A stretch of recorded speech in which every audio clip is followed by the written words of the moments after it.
Yo les bladers, c'est Ryuk. J'espère que vous allez bien et que l'esprit du blader est avec vous. On se retrouve aujourd'hui pour déballer Vanish Fafnir. C'est la nouvelle toupie de Free de Laoya dans la saison Beyblade Burst Dynamite Battle. Et comme d'habitude, elle est à rotation gauche et de type endurance. Pour cette saison, Takara nous sort cette édition en booster. Avant que vous me le demandiez, j'ai acheté cette toupie sur stardustdragonful.com, le site du poteau Stardust qui est un véritable passionné, c'est un vendeur français, une solution sûre, je recommande. Revenons au booster. L'arrière nous en apprend un peu plus sur la toupie et les pièces qui la composent. On a donc un layer du Dynamite Battle System, composé du DB Core Fafnir, du Blade Vanish et du Armor 3. Ensuite on a le DB Disc Tapered et le Driver Kick. Allez, place au déballage. La toupie est donc livrée au complet avec un sachet contenant la notice, les stickers, un flyer promotionnel, ainsi qu'une pièce supplémentaire dont je parlerai un peu plus tard dans cette vidéo. On va commencer par le layer Vanish Fafnir. Voici son DB Core. Au centre, on a la présence d'un beau dragon doré qui sera orné de stickers. Le tour est vert avec un effet un peu métallisé qui permettra de donner un gros contraste au schéma de couleur de la toupie. Bien sûr, c'est un DB Core pour toupie à rotation gauche, et il contient 4 dents pour le vissage, une petite et 3 plus grosses. Ensuite, on a le Blade Vanish. On ne perd pas les habitudes avec cette nouvelle Fafnir, sa capacité principale, c'est le Spin Steel, soit le vol de vitesse de rotation qui s'effectuera en s'appuyant sur la toupie adverse pour égaliser sa vitesse de rotation. Pour optimiser cette capacité, il est essentiel d'avoir un layer possédant du relief et qui adhérera bien à celui de son adversaire. Pour Vanish, Takara se sont complètement lâchés, avec une pièce quasi totalement en caoutchouc. Si sur les précédentes Fafnir il n'était qu'en petites touches en surface, pour Vanish, toute sa structure à l'exception des têtes est en caoutchouc, ce qui lui donnera cet aspect de gomme ultra flexible.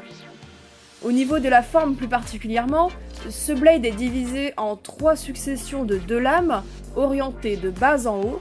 La première avec la tête pourra profiter de sa rigidité pour l'attaque, tandis que la seconde, totalement en caoutchouc et qui n'est pas pleine, profitera de sa souplesse pour absorber les coups. La troisième pièce du layer, c'est le Armor 3.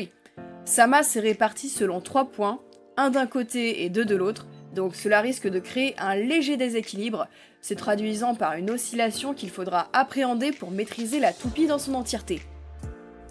Maintenant on va assembler le layer, donc le DB Core, le Blade se positionne comme ceci, ensuite on vient rajouter l'armor en dessous.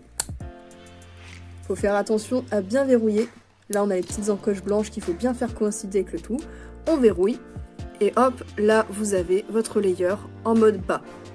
À présent, pour le mode haut, il vous suffit de prendre le DB Core et de le mettre cette fois-ci par-dessous le Blade. Donc on fait attention à ce que tout coïncide bien. Normalement, ça doit rentrer sans trop de problème. Hop. Et cette fois-ci, on va mettre le Armor par-dessus. On fixe bien le tout, on peut regarder que rien dépasse, comme ça tout est droit. Et ensuite, on vient verrouiller les petites gâchettes blanches. Et voici Vanish Fafnir, donc en mode haut. Maintenant, voici le disque qui se nomme Tapered. Comme tous les disques DB qui permettent la compatibilité avec le mode bas, l'essentiel de la matière est situé vers le bas. Tapered a son contour bas complètement rond. En revanche, sur les côtés, on observe ces formes demi-hexagonales. J'ai à ce stade encore du mal à imaginer son effet sur les performances. On verra lors des tests. A noter d'ailleurs qu'il est un peu plus léger que les autres disques DB sortis jusqu'ici. Et pour finir, le nouveau driver Kick. Il possède en son extrémité une pointe plutôt large et pointue, ce qui devrait lui assurer à la fois endurance et stabilité. Cette pointe est entourée d'un disque qui tourne, monté sur ressort. Il va permettre de rattraper la toupie lorsqu'elle va pencher et de la renvoyer un peu plus droite, ce qui lui évitera d'avoir trop de recul lors des chocs ou une inclinaison trop grande qui à terme lui ferait perdre son équilibre. Au niveau du ressort, c'est dans la moyenne des drivers de type endurance, c'est plutôt souple. J'ai vraiment hâte de pouvoir tester ce driver, selon moi il pourra trouver son utilité aussi bien en spin steel qu'en défense ou en contre-attaque. Et bien maintenant, procédons à l'assemblage complet de la toupie. Donc, comme d'habitude, layer, disque et driver, on fait bien attention à mettre le disque dans le bon sens pour visser la toupie qui est une rotation gauche, on appuie et on vient tourner. Et au niveau des clips, eh bien, c'est vraiment pas trop mal. Au niveau de la paperasse, donc voici la notice. Comme d'hab, on a un petit dépliant qui nous explique les consignes de sécurité à respecter, le matériel qui est présent dans la boîte, comment jouer basiquement, comment assembler sa toupie, etc. Ouais, on a pas mal de choses dessus, l'emplacement des stickers aussi d'ailleurs, donc les stickers en question, les voilà. Il y en a pas beaucoup, c'est plutôt cool, donc les petits jaunes vont aller sur le Armor, les autres a priori vont sur le DB Core, et donc le petit dernier pour le driver. Et au niveau du flyer, alors comme d'hab on a quelques combos à faire avec cette toupie et les quelques premières pièces de la saison Dynamite Battle. Là, on nous parle de la fameuse pièce dont je vais parler juste tout de suite. Et là, on utilise le fameux Random Booster. On sait que, du coup, c'est celui de la fameuse Bahamut qui sort donc le 26 juin 2021. Le design de cette Fafnir est plutôt sympa, je trouve. J'ai juste un peu peur concernant l'usure du caoutchouc au niveau des lames souples. Sinon, à part ça, j'ai pas grand chose à ajouter. À part peut-être que je la préfère en mode haut, esthétiquement parlant. En ce qui concerne la pièce supplémentaire de ce booster, c'est le F-Gear. Elle ne se destine pas à Fafnir, mais servira à compléter Dynamite Bélial avec une évolution justement basée sur Fafnir. Cette pièce possède 3 lames en caoutchouc et vient se placer sous le blade Dynamite. Le F-Gear ajoutera du poids, de nouveaux points d'impact pour l'attaque et aussi pour le spin steel en cas de match contre une rotation gauche. Allez, la review est finie, maintenant on passe au test.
Bon les bladers, c'est ici que se termine cette vidéo de review et de test de la Vanish Fafnir.